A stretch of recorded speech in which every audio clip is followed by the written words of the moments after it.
Bobby Con. Bobby Con. It's the Bobby Con Show. Welcome back to the Bobby Con Show. And today I have a very special gentleman here. When I talk about old Vegas, this man knows Vegas better than anybody else. I'm going to introduce you to John Spilotro. John, welcome to the show. Thank you, Bobby. Thank you for having me over here. This is a pleasure. John's a legend, okay? I got to tell you something. So so when I came to Vegas and I said, hey, I need a lawyer, and I want a lawyer that's not a typical commercial lawyer, billboard lawyer. I called around to some people that were diehard locals, okay? And I said, I need a lawyer that's a no-frills lawyer. Who do I call? And somebody she said to me, she goes, John Spilotro. And I said, okay. And then, first conversation, I hit it off with you. And Absolutely. And that was it. And like usually, most lawyers you call, it's like, shit, if I had hair, I'm going to pull my hair out. Right. And you're not like that. No. Yeah, I mean, I've watched you in the last couple of years of how you act, how you interact. You're not corporate. You're basically a people's person. And you're like, if you like the person, you're going to deal with them. It's like you, Bobby, in that sense. And that's why I think we hit it off. Yeah. Because that's how you are. You're real. Yeah. You have to be. Yeah, and you have to be genuine. I don't tell people what they want to hear. Which is good. Tell you like it is, but I'm going to relate to you as like you said, as a person and be real. It's not going to mystify things. That corporate air of untouchability stuff. No, when dealing with a lawyer, especially you're dealing with a lawyer because you're going through a situation and you want somebody that's going to be real and not blow smoke up your ass, nobody wants that. And that's why I've always felt comfortable talking to you compared to picking up and calling a law firm that's got 500 lawyers. It doesn't work. I had that and I hated that. Sure. So I appreciate having you around. No, absolutely. And that's why we, hit it off when we met. And I liked you. You were real. You were genuine.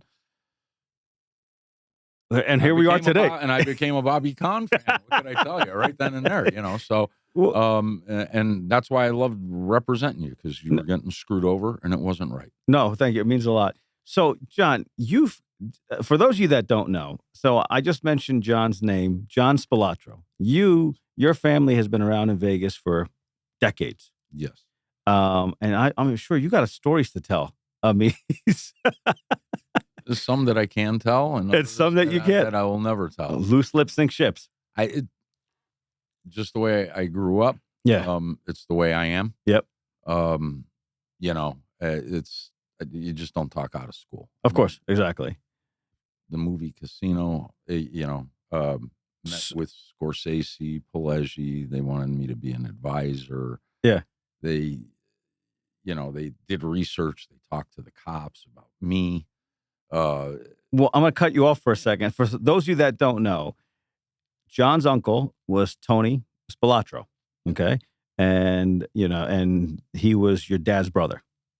Yes. Yes. Okay. And and there were 3 brothers, correct? Oh, there's 6 brothers. 6 brothers. Okay. Yes. Okay. All right. So if you've ever watched the movie Casino, it is based off of your uncle and Lefty Rosenthal, correct? And their life. And then they had his brothers in there too. Your dad and exactly. Don't know. I never saw the movie. You never watched the movie? Never saw the movie. Never did? No. And why is that? Because I'll probably get aggravated. Okay. Some things will probably irk me greatly. Yeah. Only because when you're there and this, and then you see it, and I don't blame Scorsese. Pesci wrote the screenplay. Like I said, I met with him. They wanted me as an advisor. Okay. And I declined. Yeah. I told them my uncles have passed. Yep. They died with their lips shut. That's how my lips will be when I die. That's I'm not, the right way. Yeah. I'm not that guy. Exactly. Okay? Yep. I'm not some rat guy that's going to talk about everything. And but they were gentlemen and, parted ways. And they were very kind after the movie came out. They set up a theater to do a private screening for my family. They sent me a letter about that. Yeah. It's all set up.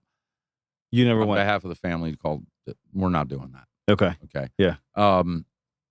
And I don't blame them. Yeah. They're in the business of selling movies, Of course they are. Yep. right? And movie tickets. So they're, they're going to take their license with it, and that's fine. If it wasn't them, it would have been somebody else. Yeah, so exactly. I didn't hold a grudge in that sense. But on the other hand, didn't want any part of it, so I've never seen the movie, and I will never see the movie. Wow. I thought you may have watched it. I mean, I figured because Lefty's daughter, Stephanie, I've met her. I've had a couple of chances to meet her and stuff like that. And I think, she talks about the movie and the similarities between the movie.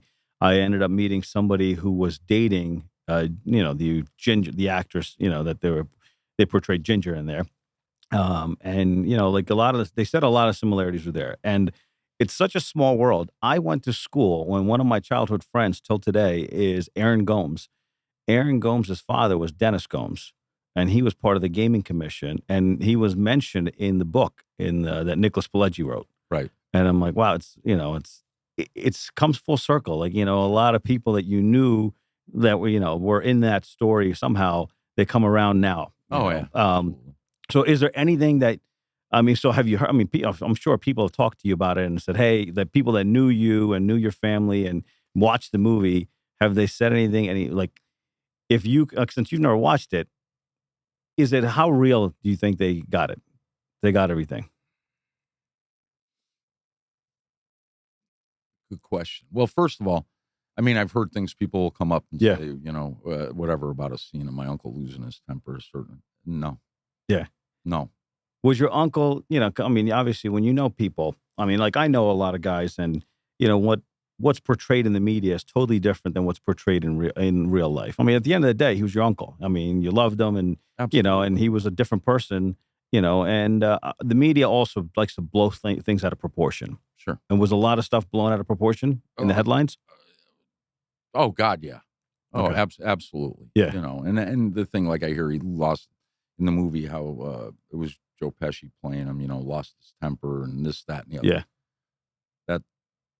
That wasn't him. He had a look. He might give you a look, and you'd know the look. In fact, when I met with Scorsese and Pileggi, he went, "Holy Christ, okay," because they said something that rubbed me the wrong way, and they go, "We heard about that look." So, Yeah.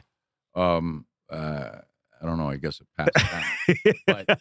But, so what's the look? I want to see. I have to be aggravated. Okay. One day you'll don't probably aggravate him. see it. So, yeah. So no, and growing up as a kid. That headlines, a lot of sensationalism. Well, it is. Especially back in that era, it was like the whole mafia mob. It was all sensationalized. It was, made for great headlines. The world didn't have all the entertainment that they had today. Sure. Back then, you had a limited amount of TV channels. Everybody was glued to the news in the evening. They watched it, and you wanted something spicy on the news. And what's better than gangsters and guns and stuff like that? It was so far. There's so much of it was so far off. Was it really? Okay. Yeah, it wasn't even close. Yeah, well, I've heard that from a lot of people. Especially like my guest that's coming on tomorrow, who we talked about the other day too. Okay. Yep, and and he mentioned some stuff that was in the headlines that just didn't happen, and no, it's bullshit. Even with me, like when I had my headlines, I'm like that didn't happen, right? Like a lot of stuff was. They did a documentary about me, and I'm sitting there screaming at the TV, and I'm like, that never happened. Sure. And I'm sitting there, and then when we went to court, none of that stuff ever came to court because they couldn't ever charge me with it because it was bullshit. Yeah. But they do that. The media basically is, it's not the same journalism that we had back in the day. Nowadays, they'll just go out there and say anything, and no one's ever going to go back and correct it and say, that was false. No. But even back in the day, the truth is,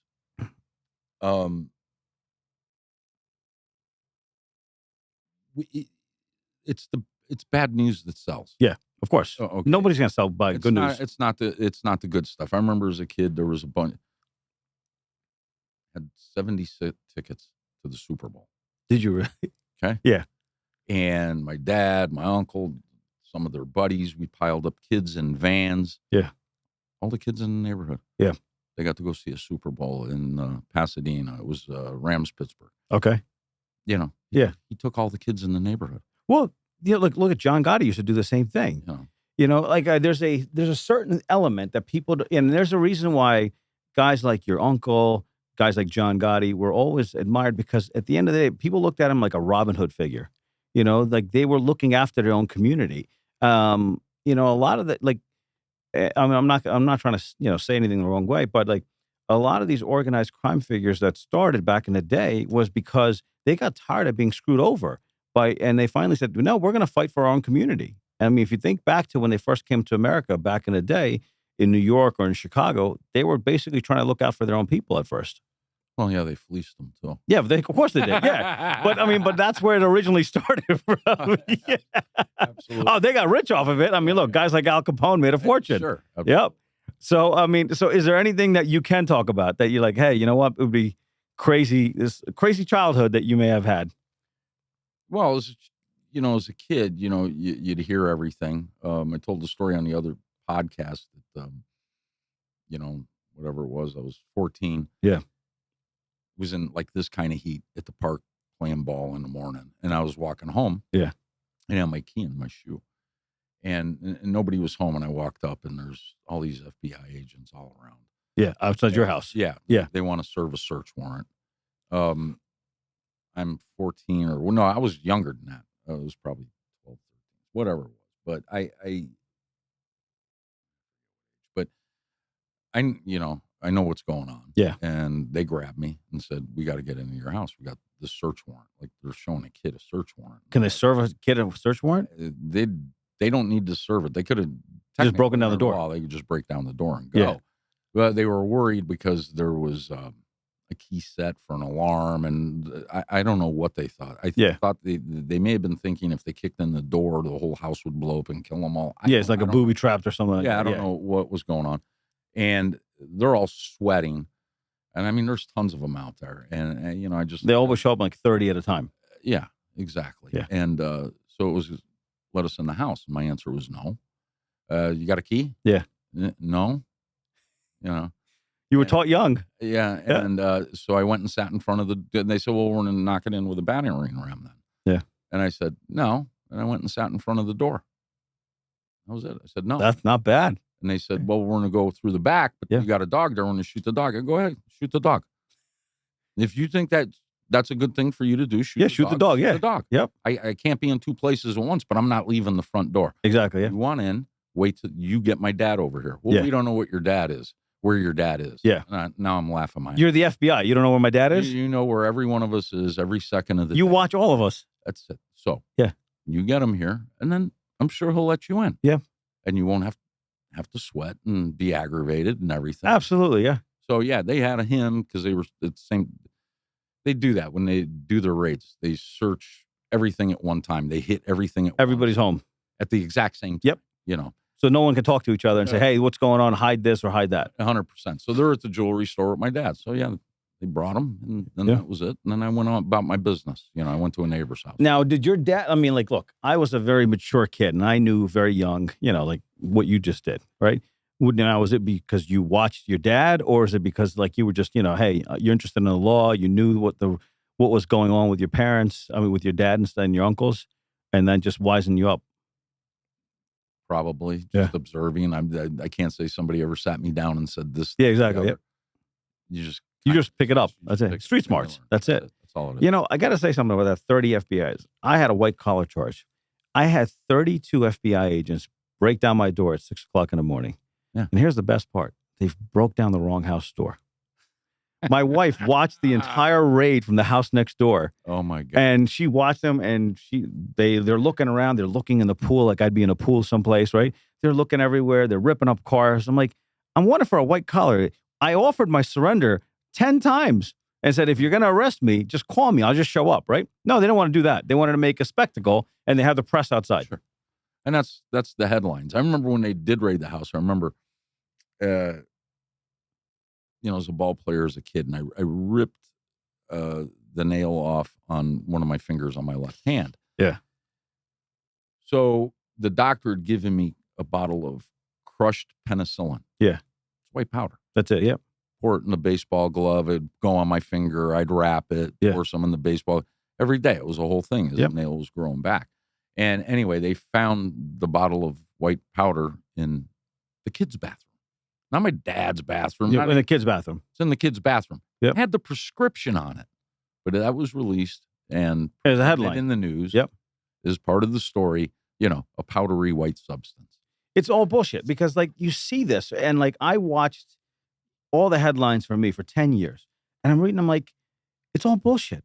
The stuff that they come up with is like they just create something out of nothing. I'm like, if any of these headlines were true, they would have charged me with a crime. Yeah. Well, what you charged me with is exactly what I said from day one. Hey, I owe the bank money. That's it. Right. But all this other bullshit is bullshit. Yeah. But no, nobody ever goes back to the press and say, no, that was wrong. That was false. This customer made a complaint that was false. And, so now when I I read the news or I hear something on the news, I'm like, I don't believe it. I don't believe any of this stuff that go like half the times it's all just inflated. It is. You have to look at it critically. Yeah. So because if you look at a press release by the FBI, it's always the same.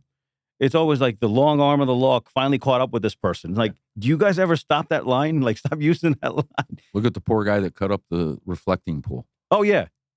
Oh, yeah. But they just dropped the charges against him, They right? drop him. But look at people you do. Yeah. You understand when somebody is indicted by the federal government, that is a very traumatic thing. It is. It affects you deeply. It affects you greatly, and it affects everybody around you. Well, it's and people that don't understand it. Let me explain this. When they indict you, okay, like the Supreme Court justice back in '84 said you can indict a ham sandwich, and Correct. and I always give this. I'll give it this example right now. Look, because you walk in front of a grand jury, a prosecutor does. There's no defense lawyer. There's nobody else in there, and they say, well, this guy ate a ham sandwich and he had a heart attack and he dropped dead, right? Yep. And they're like, indict him, done. But if my lawyer could walk in and say, all right, well, the guy ate a ham sandwich, but he also smoked 3 packs of Newports a day and drank like a fish and was 400 pounds. Yeah. That ham sandwich doesn't look that guilty. Right. Yeah. But now they get an indictment and then they go to the press the next day. This guy was indicted and everybody thinks you're automatically guilty. And now it's you, the United States of America, who's won 2 world wars and prints their own money versus you. That's what I tell everybody. Yeah. Look at what it says. USA versus you. What shot do you got? Exactly. And then they print their own money. Oh, now you have all these asset forfeiture laws where they're freezing your assets. So now how do you fight them? How do you defend yourself? They've made it harder. And any time that they feel like it's going to get hard for them to beat this person, they change the goalpost. Always moving. It's always moving. And you're like, how do I fight a system that has endless money, that has all the manpower in the world, and an average person can't afford millions of dollars to defend themselves? No. That's why I felt so bad for the guy with the reflecting pool, this poor guy. Yeah, now he's got he probably paid tens of thousands for lawyers' fees, even at the write-up. And even though, okay, we did the right thing and dismissed the case, he should have never had to go through it. He should have never had to go through it. But that's how the government wins, even when they lose. Well, that's why they have a 97% conviction rate. They hit you with, so like my issue with the federal government always is this. Look, they use intimidation tactics. They're going to come after your, like your dad, okay? They're going to come after your dad, they're his brothers, his wife, everybody. Hey, we're going to go after you unless you plead guilty to this. So people are like, shit, I don't want my wife to go through this. I don't want my kids to go through this. Fine, I'll take the deal. Or I don't have the resources to hire the lawyers to go out because, a public defender is basically going to railroad you. They're going to sit there and plea deal you. And that's it. Now I'll disagree with a little bit with that on okay, on go ahead. Public defenders, because there's a lot of good public defenders. Okay, all right. I will say that, and they care and they fight. Okay, I know a lot of them, but it at the end of the day, it's like anything else. Even in the private sector, you got good lawyers, bad lawyers, good doctors, bad doctors. Well, that's the thing. I mean, and problem is when you're going through this, how do you know who's good and who's not? Right? Like, there's nothing out there that tells you, well, this lawyer is really a good lawyer. I mean, you need to have a lawyer that you've had a relationship with for years. And now you're like, okay, I'm going to call this guy up and he's going to help me out. That's the best way to go. Yeah. And I explain that to people. If you're going to hire a lawyer, make sure you have a comfort level with them. Yeah. If you had cancer and you went to go see a doctor, you want to be comfortable with the doctor. You better be comfortable with the doctor, because you're going to get to know him. Life is in his hands. And if you're not comfortable, you're going to go get a second opinion anyway. I tell people that when I meet clients. If you want to go get a second opinion, please do. I have a big ego, but it's not that big. No. But the problem is, comfortable. Well, now when you're sitting in jail, it's kind of hard to go meet lawyers. They have to come see you. They got to come see you. Yeah, exactly. And it's kind of hard to figure out, okay, is this lawyer good or is it not bad? Because it's not like you can Google, hey, what cases have you won? What's going on? All this stuff. People do that, but I caution, like you're going to look at a Yelp review. Yeah. Right? People get angry and write any kind of thing. Yeah, it's the same thing. You get a lot of nonsense with that. Back in the day, the gauge was Martindale Hubble. Because Martindale Hubble, a lawyer would have been rated by judges and other attorneys. Yeah. Okay, so your peers. Yeah. And that's kind of it was usually a pretty good indicator, Okay, especially yeah. if you were rated, by a judge. Yeah. Okay. To me, that was always the best indicator. Yeah, I mean, like there has to be something because it's so much, and we every day I noticed that like we're locking up more and more average Americans. Back in the day when they were locking up people, it used to be big time drug dealers. It was like robbers and this and that. Nowadays, you're seeing more and more white collar people getting locked up. You do. You do. You do. Now, why do you say? Why do you think that is? You know what? That's a good question. I don't know. I think with white collar stuff is, I think, always been a difficult crime to investigate. But nowadays, that's all they're locking up. Their investigative techniques have gotten a lot better. Think about you go back 30, 40 years ago. The evidence that you would need on a white collar case is a lot of it's going to be contained in this office or that office, or hidden somewhere. But now it's electronic. It's electronic. They hit a button and they got it. Exactly. Yep. So it's become easier. Because like now when you walk when I was in federal prison, in my area, it was called Park Avenue, right? Because there was 13 doctors. You had like about 11 Wall Street guys. You had so many people, and you had me, and I'm like, and that was the part of the prison that was called Park Avenue. I'm like, really? Like you had all these white collar guys in there and stuff. And like, these are guys that they're not hardened criminals, but they got busted for white collar stuff. Yeah, but they're better at investigating. Yeah. So I think that's why you are seeing more of that. To me, the crimes that you really want to focus on, to me, are the violent crimes. The cowboy crimes. Yeah, of course. Invade a house and tie up some poor old lady. Of course. And that kind of stuff. Yeah. There's you look at people a lot of crimes. It's a high percentage of the defendants that there's alcohol or drug dependency related to it. Yeah.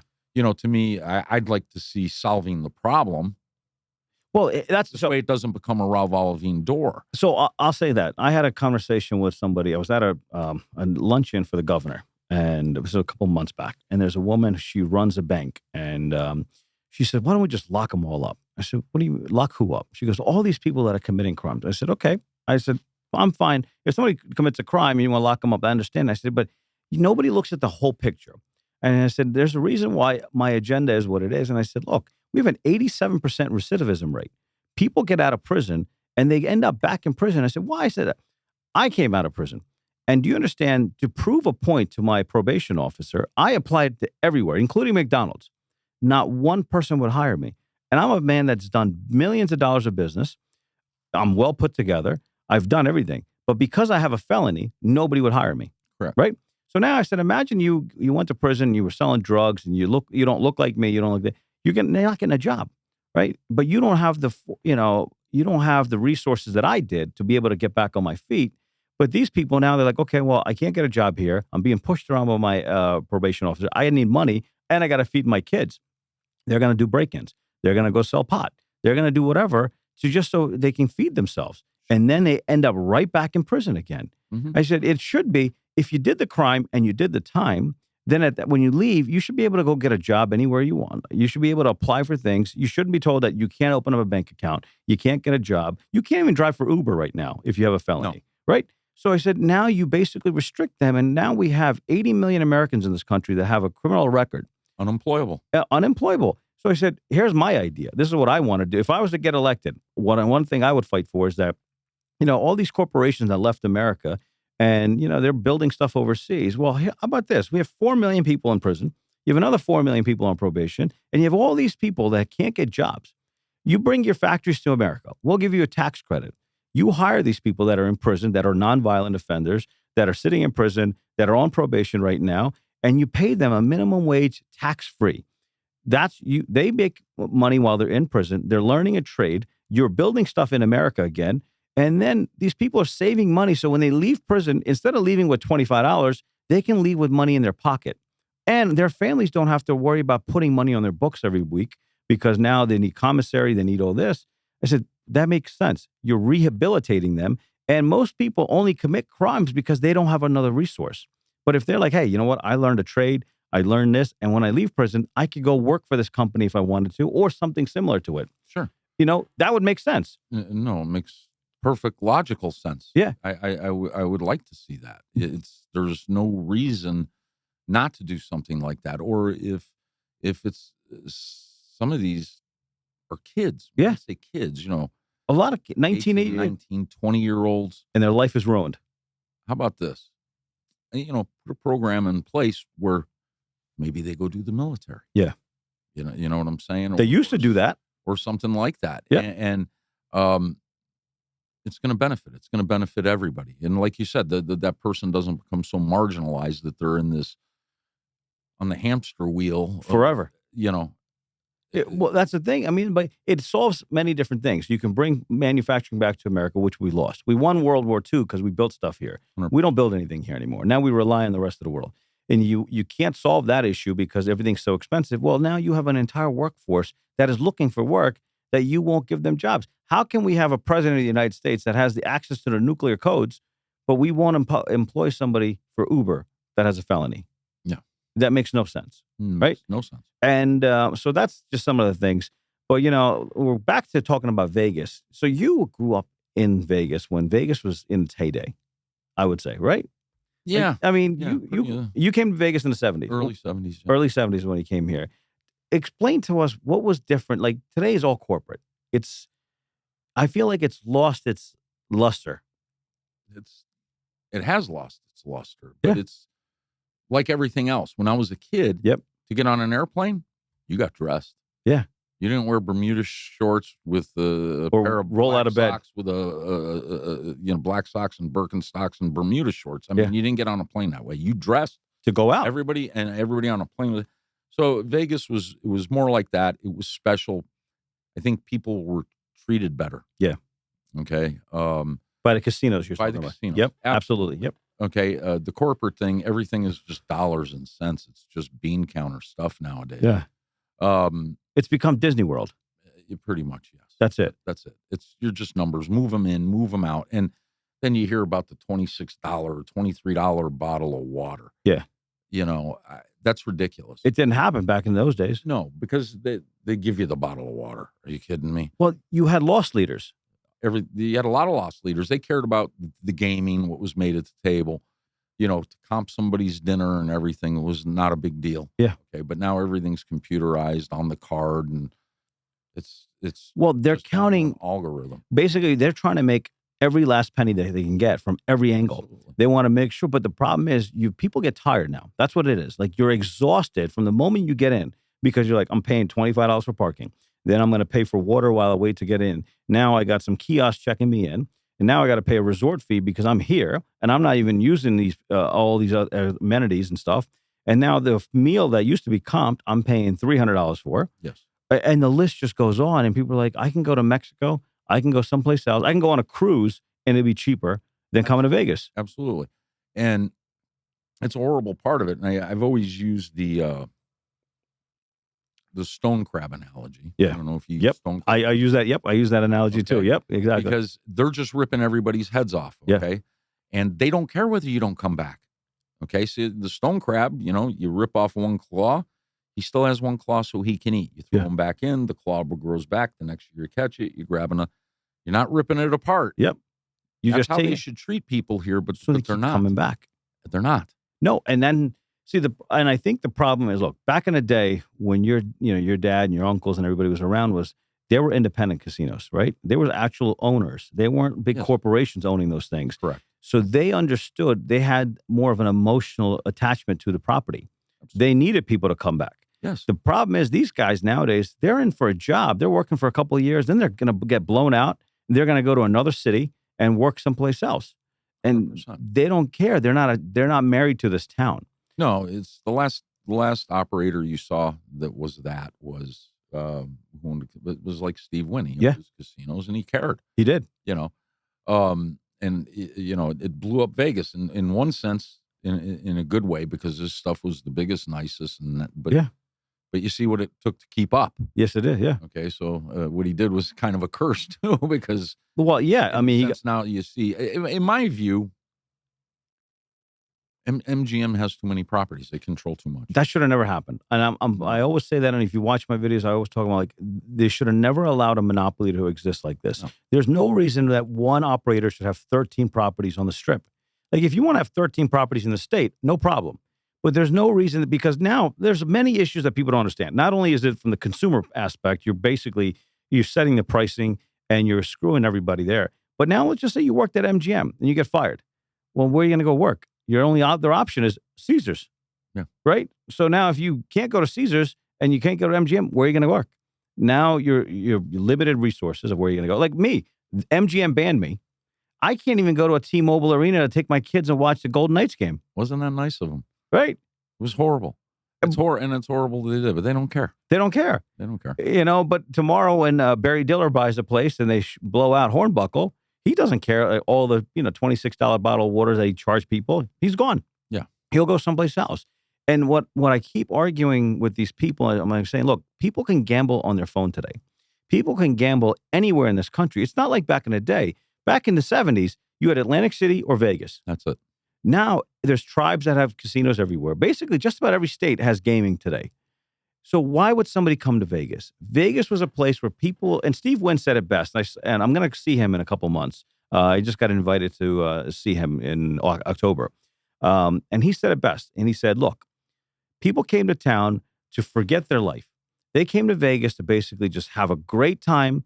They drank, they ate, they watched shows, they gambled, and they lived like kings here. And they basically they took on any persona they wanted while they were in town.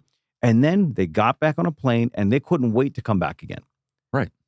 Now, by the time they land, in the first day, they spent what they were supposed to spend in 4 days. No, they got destroyed. And they're not coming back. So when you say old Vegas, that was the thing. They treated people, you got treated like you were special. Yeah.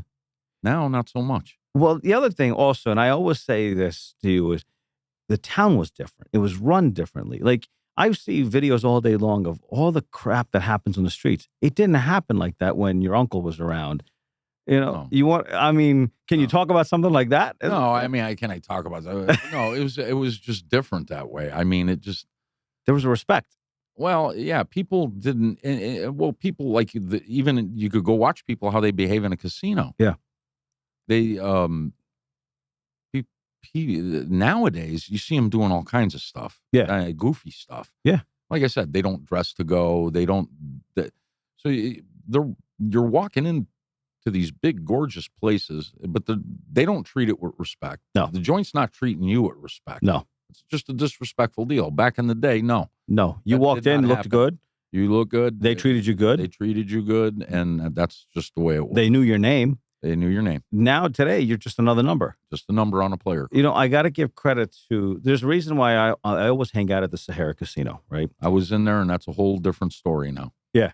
And like, I walk in there, I hang out there because the moment I walk in, valet's free. They know my name, right? I walk in, they know what I like to eat. They know what restaurants, they know, it's like people, like they still try to bring somewhat of a little bit of a old school touch to it, right? Yes. But like when you walk into Caesars, that's not the Caesars that you grew up in. No.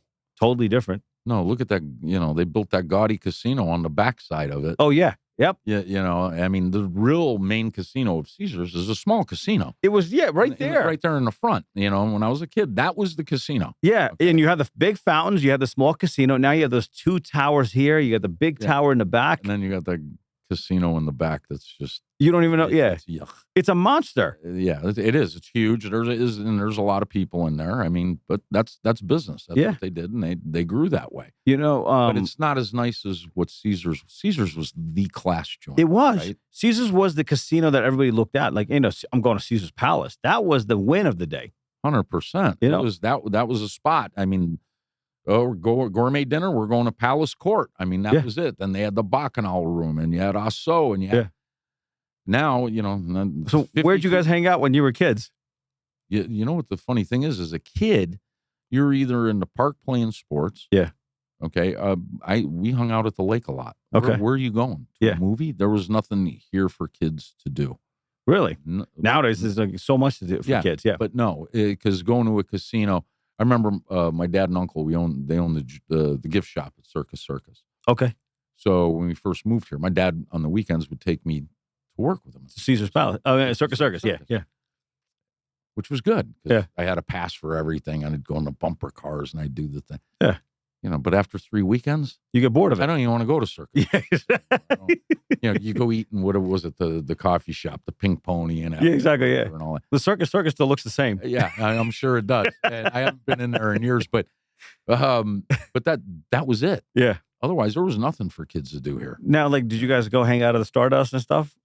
As a kid? Yeah. Like, did your parents take you there? Hey, we're going out to dinner. No. You'd go out there. You may go to dinner with your parents. But Okay. kids. No. But yeah, no. Yeah. I'm saying with your parents. Yeah. Where'd you guys go? Okay. Yeah. We go to this. You'd go to the Stardust. They'd be at the Aladdin, the Dunes. Yeah. Just the Caesars. The Stardust and the Riviera. They were cool proproperties. Yeah, they were. They were really cool. And I love going into Bagel Mania and I see the pictures. Like they have of all Stardust and I just. Back in the day, I thought the Stardust had the prettiest sign. Yes. Well, you know what I love? That in Resorts World, they have that sign there. Yes. Which I'm glad they kept a piece of it. There's even, believe it or not, if you go to the cigar lounge, 8. I love 8 Lounge. Great lounge, right? Yep. The trees in the back there, if you go out onto the patio, Yeah. some of those trees are the original trees that existed from the Stardust. They left. No shit. Yes. What did they do when they saved them and then they put them back in there? Saved them, or they were just left there and built around it. I don't know what it is that Giuseppe would know, but. And Giuseppe's your nephew, right? Yeah. Giuseppe Bravo. Yep. I love him. He's a great guy. 8 Cigar Lounge, greatest spot in the world. Listen, I always promote it all the time because I love going in there and to smoke a cigar. You know what the thing about that lounge, what I love, is you can get food there. Yeah. So like it kills 2 birds with 1 stone. I can walk in, I can smoke a cigar and have dinner at the same time. Yeah. And the ambiance is great. The decor, he did such a great job with it. He did a great job with the decor, but the ambiance, I think, the ambiance comes from the owner because there's a little bit old school Vegas. That's it. Yep, going exactly. There, right? Yep, old school Vegas. That's it. And that's why it's just a wonderful. It's so comfortable. Yeah, absolutely. Just to go there, instead of like you just hang out. I could hang out there for hours. Oh yeah. I go in there. Usually go and hang out with my wife, my friends, and stuff like that. I sit back there, and usually, if Giuseppe's there, I say hi to him, and Ian takes good care of me, and it's just a nice feeling. It does remind you of old Vegas. Yeah, no, absolutely. You walk in some of these other places, you're like, just get me out of here. I can't do this. It's uncomfortable. And these nightclubs, I don't know. You can't go to a nightclub for a drink. What are we going to do? Sit here like this, have a drink, and you can't talk? do that. Can't hear each other. Yeah, you can't. I can be next to you and I can't hear you. No. And I got to pay $5,000 to have a seat. Yeah. Otherwise, I'm standing by a bunch of schmucks. It's crazy, but that's what the kids do. So, But that's changing now. It is changing. That's like the clubs are realizing, oh shit, this is not working. For the first time, I've seen clubs are doing all-inclusive deals now. Yeah. Which back in the day, in your era, the clubs were a lot smaller. Well, the strip really didn't have clubs. Okay. You had lounges. Yeah. For lounge which shows. was what I miss. So you would go see a lounge show, and it could have been, God, it could have been anybody. I mean, I remember when Kenny Rogers was doing a lounge show. Yeah, exactly. Yeah. And you'd go into the lounge and you'd have a couple of cocktails and that was it. But like the loud discotheque type nightclub, those were all off. That started all off strip. Yeah. Okay. With some of the clubs, you go back in the day to the, the brewery, and then you had the Shark Club, it was Jubilation, Paul Inca's Jubilation before that. Yeah. And then, and then it started creeping into the club, into the casinos. Into the casinos. I hate that. So I'm not a club guy. I've never been a club guy. And what I did was about a year ago, I started hosting events at the casino. Like I do at the Sahara, right? Mm-hmm. So the owner of the Sahara is a great guy. And he said to me, he goes, hey, why don't you use this area? So I start doing, and all of a sudden I notice people are starting to come out. Now, like when I'm there and I say, hey, I'm going to do an event here, people pack in the place. And what it is, it's live music. I can sit back and smoke a cigar, and they offer cheap drinks for people.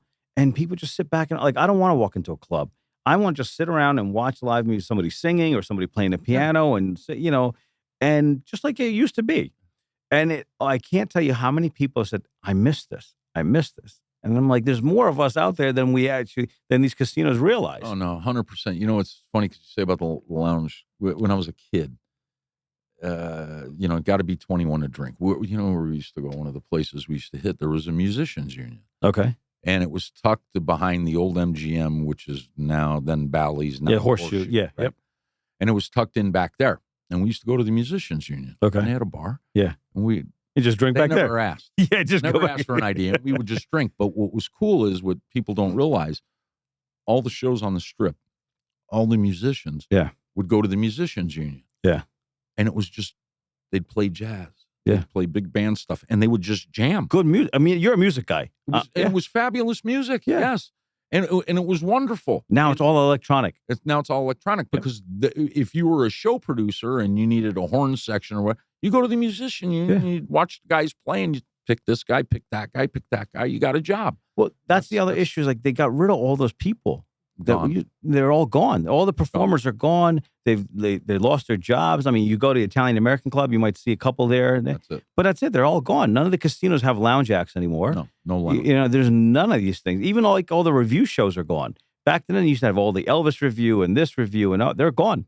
100%. Wiped them away. It was gone. But I used to love the musicians union. Yeah. Great place to hang out. It was with all the musicians. I have no musical talent, so these guys would amaze me. Yeah. Play the guitar, the drums, the horns, and we would just. I'd love it. That was good stuff, and that was good entertainment. Instead of me watching some guy on a laptop just playing music, creating music. That's not for me. That's not for me either. So if your dad, your uncles, or anybody from back in the, if they could see Vegas today, what do you think they would say? What would they say? Then that's a really good question. I tell you what they say. I'm not going near any of them joints. Yeah, that's what they would say. Yeah, But I mean, it's. I don't even think people that grew up in that era could recognize Vegas today if they were to come back. Well, I'll give you a real good example. A good friend of mine, he was a friend of my dad and uncle's, and when I went to school in San Diego, he looked after me. Okay.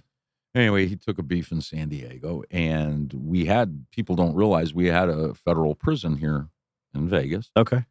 It was a camp at Nellis. Okay. Nellis was a great camp to go to. Okay. Yeah. I can tell you. There's guys we used to stop at the Villa DS, Joe Pignatello. Yeah. 5-star food. We'd take it out there. No shit. Okay. Yeah. And they'd let you eat, and you'd eat in the picnic area, and the guards were great. And everything. And, but anyway, he was at Nellis, and, when he left and they took him through town, he was on the verge of tears. Because you didn't recognize it. I don't recognize anything that is here anymore. Yeah. None of it is close.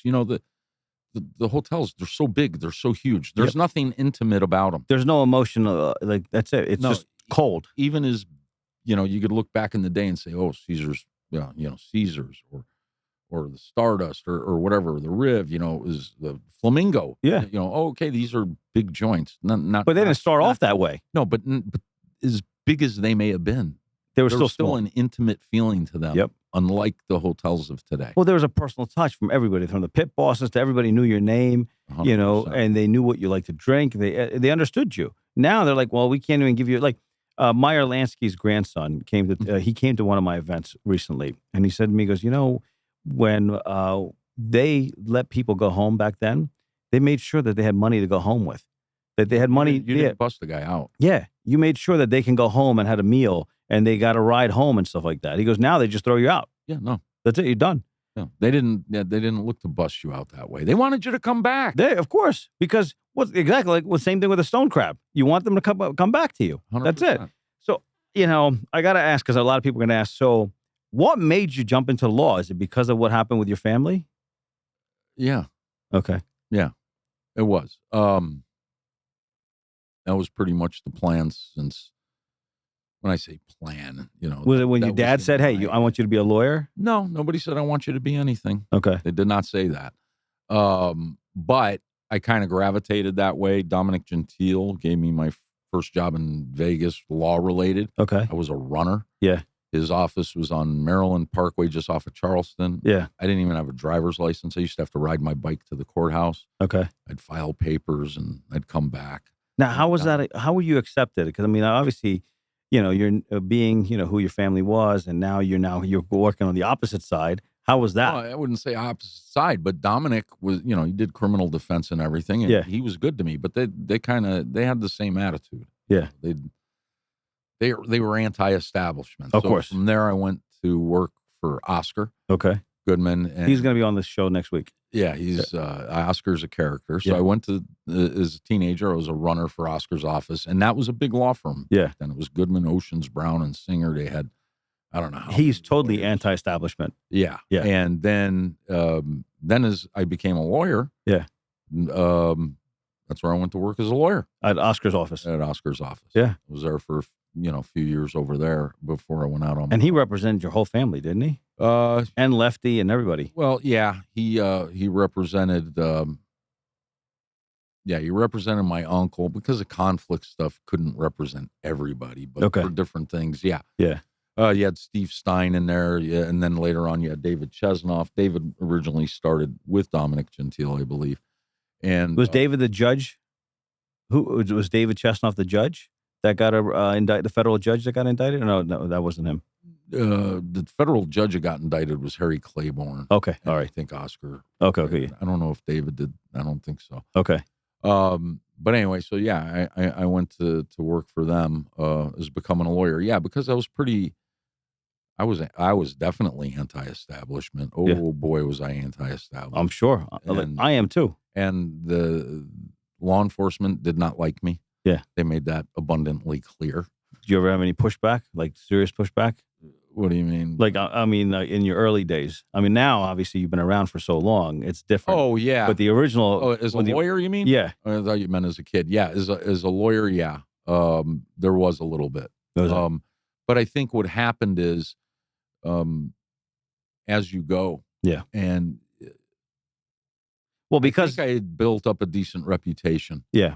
with the judges, and it's, Well, the people changed too, because back when you first got in, there were still people that were holdovers from your dad's era, your uncle's era. yeah. But interestingly, I remember going to, when you first become a lawyer, they have what's called a new admittees party. Yeah. Right? And all the judges show up, and all the baby lawyers, you just pass the bar. Yeah. Are going to be sworn in, and you have this party or whatever it is. Yeah. And I remember sitting down with some food and everything, and there was one of the judges there, and oh yeah, what's your name? Said the name. Him and his wife picked up their plates and they left. Wow. Okay. They weren't going to sit there. They weren't going to sit there. No. Nope. No, and then there's other judges as you gain a judge's respect, I guess. I remember being in front of Judge Mosley. We're getting ready on a jury trial. And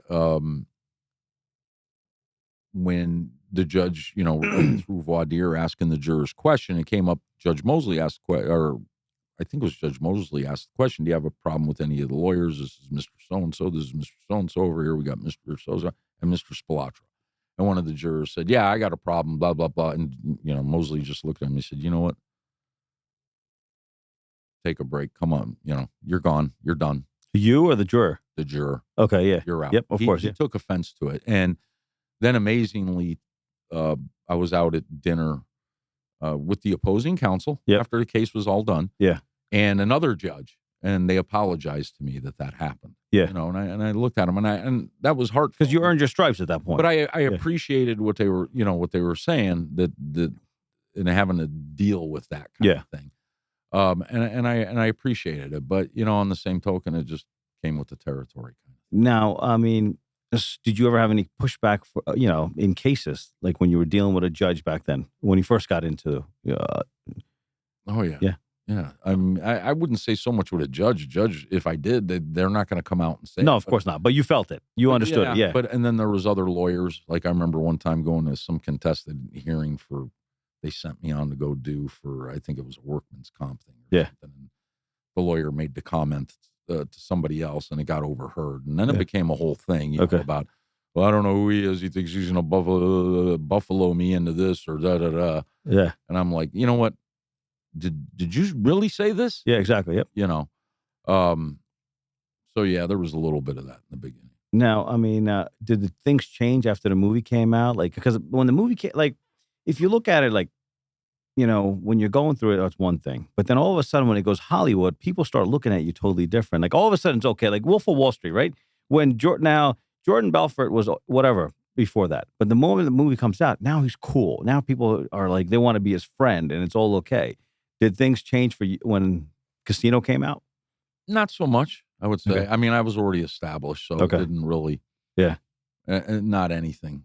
Like that. Yeah. I could tell you one story. It was a funny story. They were filming up in Oscar's office. Okay. And there was a they're filming whatever scene, and Sharon Stone, who was in there, I guess she played Lefty's wife. Yeah. And her stand-in was there or whatever. And I was standing by a gentleman's desk, and he knew he was friends with our friends in San Diego. Yeah. And he had him on the phone going, "Can you believe this crap? Bah, bah, bah." You got every curse word running. Yep. Right? And I was up there to see somebody about something. It was, legal thing. And I'm looking, I'm like, I don't want to be up here with this shit, right? Yeah. Excuse my French. And he says, "Oh, hang on a second. Somebody wants to talk to you." Yeah. Here it is, my old friend. And he starts cursing a streak. That got me going. These blah, blah, blah, blah. Who was he cursing at? Huh? Who was he cursing at? Oh, just at the whole situation. The whole situation. Yeah. I can't, you're up there and they're filming all this. And he's just cursing everybody. And that got me started. Now I started cursing. Okay. Well, all I know is the stand-in and Sharon Stone ran away to the other side and locked themselves in a room. No shit. Yeah, Okay. Shouldn't have done that. So I got to say about San Diego. So at the end of the movie, I don't know if you never watched it, but Lefty goes to San Diego. Mm-hmm. Was it like everybody went to San Diego for a reason, or is it like it was just coincidence? Not that I know of. Okay, yeah. Because in the movie, he went to San Diego and his daughter was in San Diego, and then you were in, okay. I just went to school there. But I would say, my God, I don't think, I can't even remember the last time I saw Lefty. Okay. It was here in Vegas, and I think it was at one of the ball fields or something. Well, you saw him growing up, right? You would see him all the time? I saw him when he was in Chicago. Did you really? Before Okay. we came to Vegas. Wow. So you really actually knew him? Yeah. I mean, what was your thoughts on the guy? I didn't like him. You didn't like him? No. Okay. You didn't like him because of your dad? You didn't like, or what is it about him that you didn't like? No, it's just a kid thing. Yeah. You just didn't like I him. was just a young kid. It's Yeah. just like, I don't know if you remember, some people you would gravitate towards. An adult you would gravitate to, and others not so much. Yeah. What turned you off? He was a cold person. Was he really? Very cold person. Okay. Yeah. Well, and he came off that way in the movie No, too. He's a very cold person. De Niro, I guess, played him right when it came. Yeah, he was very cold. Yes, he was a cold person. Was he a sharp dresser like they showed him in the movies? I'd see him. He'd come over to the house. Yeah. Yeah. Okay. Normal. Just normal drive. Yeah. Okay. Because in the movie they made him like pristine. Yeah. Yeah. No, he did that. He when we were here in Vegas, he would try to do his TV show and all that kind of. Yeah. Okay. The Frank Rosenthal show. Yeah. Yep. Okay. Yeah. All right. Okay. It wasn't a good show. Okay. Did you ever watch it? I never watched it. Nope. I mean, I just saw the like the make believe one that they did on the movie. Yeah. He wasn't a good speaker or anything like that. It was Yeah. very monotonish kind of thing. It wasn't a good show. Do you think things would have changed if he never went that public? If he kept a low profile, do you think things would have went down the way they did? Who knows? Eventually, probably not. It still probably would have happened. Yeah. I mean, like, do you think him and his wife were the downfall? I can't go that far to say that. Okay. I mean, you got to remember something too, though. At that time, you had the gaming control board That wanted everybody out. Yeah. I mean, if you go look back at that time, they investigated the hell out of everything and everybody. Because Steve Wynn was already in town. They were, Kirk Kerkorian was already in town. Yes. And I think, so do you think that, I feel like people regret, sometimes, you don't realize what you have till it's gone. And I think a lot of people realize like, shit, bringing in these big Wall Street companies probably wasn't a good idea. I don't know.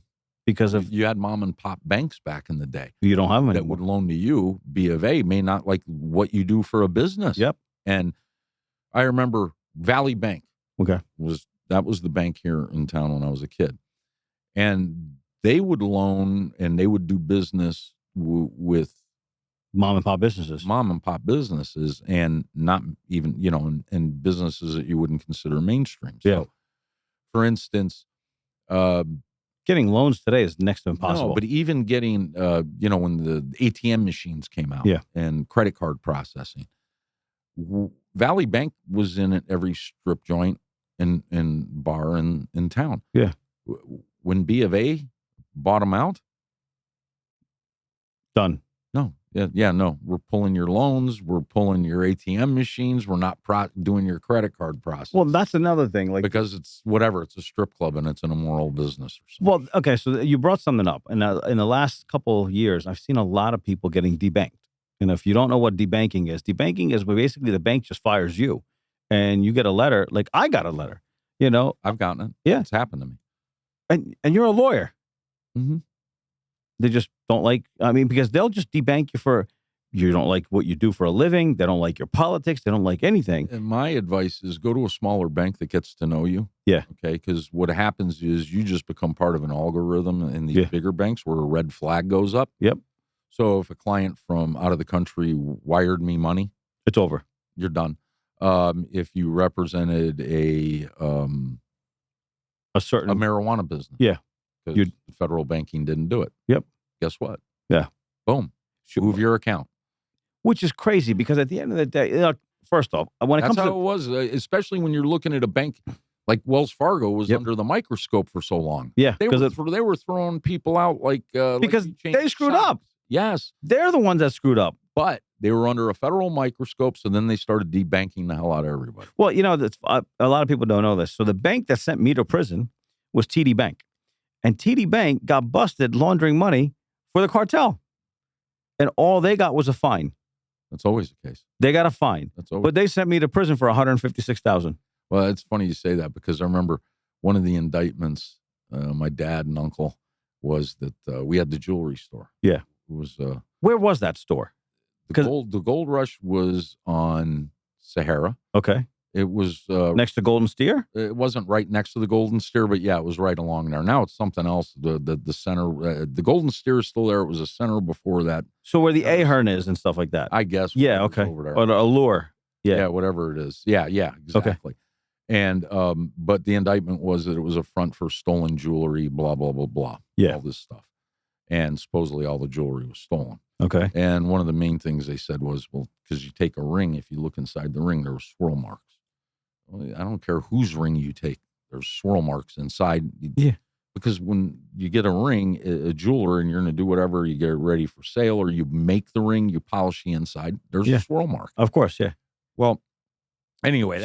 Explain how. What's a swirl mark got to do with it being stolen? It could be anybody.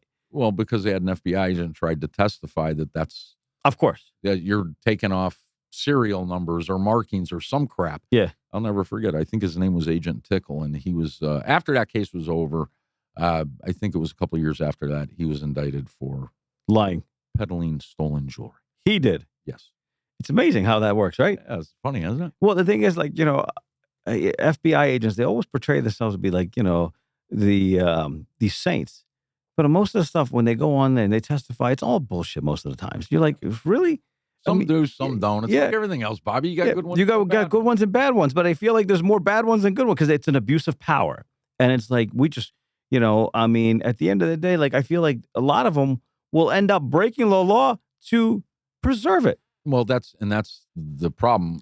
I mean, if you're a student of history, a student of law, our founding fathers, it's better to let 10 guilty men go free than to incarcerate one innocent man. Yeah. And the other tenet is you don't become the devil to catch the devil. Well, so you brought that up. That's what you're just talking about right there. Well, that's an issue. So I've seen this firsthand so many times. I grew up in Jersey, right? And, I've knew a lot of guys. I grew up and I've seen Joey Merlino and all these guys and all that stuff over time. It's funny that they will allow people that have killed and have done all this stuff to get away as long as they can get the one person that's on their wall. Is that right? I don't think so. I hate rats. Yeah. So basically, if I want to take you down, mm-hmm. I don't care if he killed 50 people mm-hmm. and you killed one person. I'm going to let him free just so I could take you down because I need to get rid of you. Yeah. And then it's an ego thing. It's something. It's not a job they're doing. They're basically, they get emotional. They get emotionally attached to these things sometimes. Oh, a lot of them do take it personal. It's personal. They absolutely take it personal. I saw a case. Remember the mayor of Detroit that got arrested, Kwame Kilpatrick? And he won by Jim Parkman, who he defended him originally, right? And he obviously ended up beating a lot of his charges, but somehow he got screwed up again, and he ended up going to prison. He went to prison, came out, and he asked to have his probation ended early. So the U.S. attorney had retired. He had been retired for 5 years. He came back to testify and said, no, this guy shouldn't. Why? You're retired. Why are you coming back? Personal. It's like, you're done. Go live your retirement. Yeah. But you came back to mess up this guy's hearing. Yeah. That's personal. Some of them do take it very personal. It should be just a job. You know, like if I'm doing a job, when I'm done at 5 o'clock with that job, I'm done. I don't care what that guy does after I've retired or after I'm done. It's like, well, I think sometimes people lose sight. The prosecutor's job is his job title is to do justice. Yeah. And the truth is, so should the FBI agent. Yeah. That's his job, to do justice, which means if it ain't true, then you let it go. Yeah. Well, you know, like, and that's the thing. So in my case, you weren't around for the whole case. So when they indicted me and they come to court and they say, there's all these victims. And my lawyer, Anthony Pope, at that time, he's sitting there. Well, I'm sitting in jail looking at him like, why am I a victim? They had me as a victim. They had my father as a victim. They had my uncle as a victim. What they did was they pulled a register of every sold car in the last 90 days. Sure. Well, I had sold myself 4 cars for the company. I bought 4 Yukons for the business so this drivers could drive them around and stuff like that. So I was listed as a victim 4 times. I'm like, so Anthony goes in front of the judge and he goes, Your Honor, my client didn't walk into the FBI and say, I screwed myself. His father didn't. These were cars that he sold to his father, his uncle, and himself for the business. Sure. And you listed them as victims. Just like that. There's so many people here. You guys didn't do it. And the prosecutor's up there defending. I'm like, how are you defending me being a victim? Like, absolutely. I mean, and I don't get it. I don't get it either. I don't know why they do things like that. I've seen some really screwy stuff. And they get away with it. Sometimes they do. Sometimes they don't. Mostly they do, though. Yeah. Well, I'd say they're getting away with it less really right now because there's a big distrust of DOJ right now with these judges. I think the public perception of the Department of Justice has changed big time. It used to be, if the government said it, it's got to be true. Sure. I don't think people believe that anymore. No, I don't. No, I don't think so. The way things have been going, no. I don't think so. But I think, I think a lot of the government attorneys, I think they were probably usually pretty candid with the court. Yeah. Maybe not, but it's all coming to light now. Yeah. I mean, so they've gotten caught in all kinds of lies with their stuff, whatever it may be. Of course, lately. And no, there's a healthy distrust for them. If you could change one thing about the DOJ, what would it be? Do justice. Don't do the agenda. Yeah. I think that, I think it should be, one of the things they need to do away with is stop doing the perp walk and stop publicizing the case until it's over with. Because what happens is, they indict somebody. It goes to the press, right? Now, in this day and age, when you have technology of phones, everybody's now made up their mind. And no one can actually really get a fair trial because if you go to a jury, by that time, everyone's actually watched it. They've watched the news. They have phones. It should be, you indicted somebody. Once the case is done, at that point, you can say this person's guilty or whatever it is. But no need to publicize it. That would change a lot of things. I think, you know what? I think you're right about that. But unfortunately, everybody wants their 15 minutes of fame. And they do. And they're getting it. They're padding their resumes. 100%. Oh, because at the end of the day, by the time the case goes to trial, the guy's guilty. No matter if he's guilty or innocent, he's always guilty at that point. Sure. And there's no way to clear your name anymore. No, it becomes very difficult. Yep. That's why I said, even if you win, you go through the whole case. You could spend millions of dollars. And if you win, you still lost. Yeah, you still lost. You lost. Yep. Exactly. And like, there's a reason why when I came out with this, I just announced from day one, I'm like, here, this is me. I'm a convicted felon. Take it or leave it. But I'm not going to hide it for somebody to say, oh, did you know about that about Bobby? No, here it is. There's no winning because no matter, you could scream until, you're blue in the face. They're going to believe what they're going to believe. And they've had 10 years to put bad headlines out there against me. So I'm like, yeah, it is what it is. I'll just embrace it at this point. Not going to hide it. You may as well. That's how you defeat it. I will say one thing about you before we cut loose.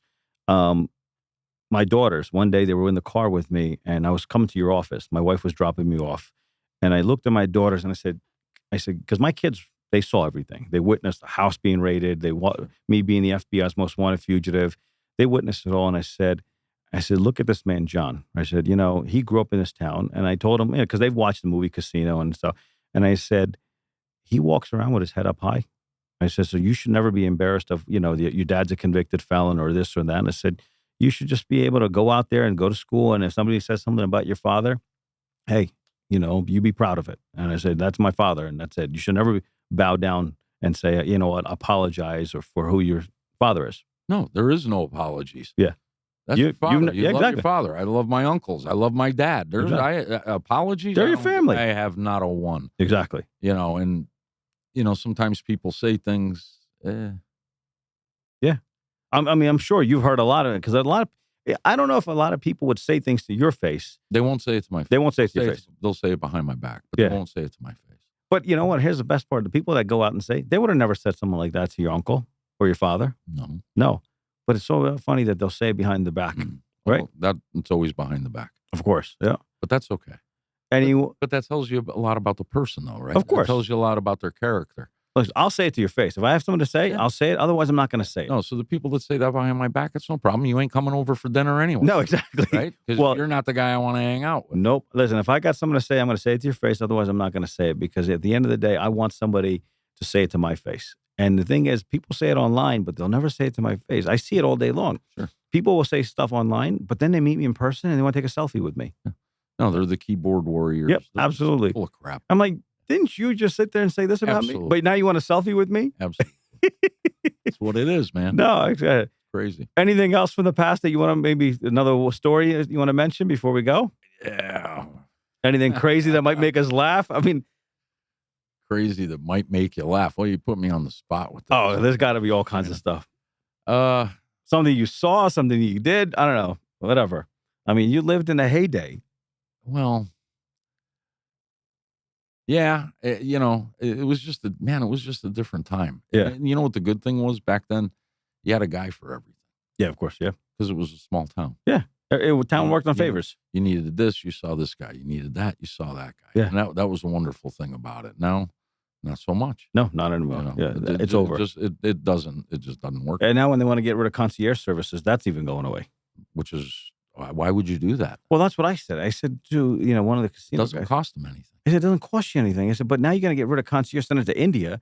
I said, do you think the guy in India knows the guy at the club? He doesn't. But I said, the guy working in the casino, he's built relationships. He knows the limo guy. He knows the club guy. He knows that. He'll get you into that place. Right. He'll get you the table. But that guy's going to be like, I'll get you an appointment on Friday. Yeah. That's it. No, that's it. That's the way it is now, man. Okay. All right. So, well, listen, thank you for coming out on today. Absolutely. I appreciate you having you on. Listen, guys, if you guys are looking for a lawyer, a real lawyer, okay, I'm going to tell you about John. This is something that, I don't know if he wants me to say this, but John's, I watched him, right? He's one of those guys that if he likes you, he's taking your case. If he doesn't like you, he's not. And I've never seen a billboard. I've never seen that. And that's what I love about that. I think that, you handle your business, you do it the old school way. And which is what, I wish there was more of you out there. I don't know. That's, I don't want a billboard. I don't want 42. I even, like the other day, I was representing somebody. The DA wanted bail set at $250,000. Yeah. I'm getting the big argument. I win, I guess. Yeah. If you want to call it that. The judge lets my guy out on $5,000 bail. That's a big swing. Okay. Yep. So walking out of the courtroom, of course, everybody asks for your card. Of course they do. Yep. Never carry them. Yeah. He doesn't carry cards. I've noticed that. Yep. Now, why is that? Well, because if I gave everybody in that courtroom a card, your phone's ringing off the hook. The next 3 days, I'm going to be on the phone with every one of those people. Yeah. And most of which aren't going to hire me or not going to be able to hire me. Exactly. Yep. So, yeah. I don't do it. So it's all word of mouth and everything's a referral. Well, I try to refer people to you all the time. You're the best. No, I appreciate it. And remember, yep, vote for my man, Bobby Kahn. Thank you, guys. I appreciate it. I'll tell you how I met him. Before I was about to announce my run, I was on probation and I wanted to run for office, and probation said I couldn't run for office. So I called him, and and that was actually, and that's how he walked in. We were in this office 15 minutes and they signed off and said I could run for office. Well, it was longer than that. We had to go through every other machination. Oh, yeah. But in the office, we were there for 15 minutes. Yeah. Yep. Yeah, no, because that was nonsense. Yeah. It's not fair to you. You're an American like anybody other American. Yep. I don't care if your politics were liberal, conservative, or otherwise. Yeah. I don't care if you have Martian ideas. That was your right. to run for office. So who the hell are they to tell you that you can't? And that's the problem. Like a lot of people will just said, okay. And they would just, No. Yep. See, but I hate that kind of thing. Yeah. And that's why I represented you, because it pissed me off. Yeah. When I saw that, I was mad. Well, I appreciate it. It means a lot to me. I'll never forget it. Absolutely. I still have that picture. I framed it. Good. Of us on the courthouse steps. Oh, yeah. Yep. All right. I was good. like, that was the day I announced my run for Congress. Good. So I thank you. want to see you up in Washington now. Listen. Then we can go take a picture on the steps at the at the Capitol. Listen, Absolutely. you'll be there the day I get inaugurated. You'll be there. So, Absolutely.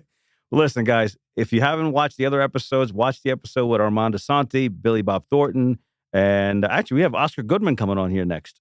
He's coming on, and he's a character. He's Mr. Vegas. Yes, he is. We sat down for dinner a couple weeks ago, and my God, the stories we had. Oh yeah, yeah. So see, Oscar will be able to. He'll tell you more stories than. Oh yeah. He likes it. Yeah, because he'll do it. It doesn't. Yeah, he's got a book coming out. Another one. Yeah. Okay. Yep. Well, we'll see what. Well, he's a lawyer. That's the difference. Yeah, he's a lawyer. That's why he could tell the stories. Sure. Yep. Absolutely. Exactly. Well, thank you for having me. Thank you for coming on here. And listen, guys, go check him out.